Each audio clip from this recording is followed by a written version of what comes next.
Welcome to the Learning Pines YouTube. We hope this video helps. You begin by clarifying the exact use and rights you need, commercial versus non-commercial, global versus regional, and the platforms where audio will play.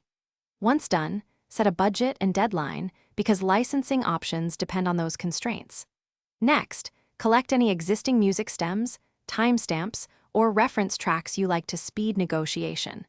Make sure to note whether you need synchronization rights for video or public performance rights for streaming, because that determines the legal route you must follow. Now secure the actual rights. Search for credible royalty-free libraries with explicit commercial licenses or contact rights holders to purchase sync and master licenses. Once you identify the owner, request a written agreement that names uses, territory, term, and exclusivity. Do not rely on email ambiguity. If commissioning, obtain work for hire and transfer of rights in writing so you own the composition and recording. Make sure to retain proof of license and payment receipts for future disputes or platform claims.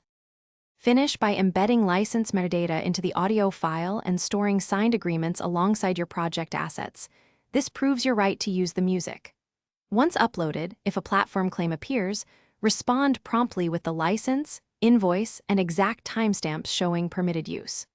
If automated takedowns persist, escalate to the platform dispute process and provide documents. If unresolved, replace the track with properly licensed audio to avoid delivery delays. A final tip: always verify license scope. Thanks for watching. Consider subscribing if we helped you.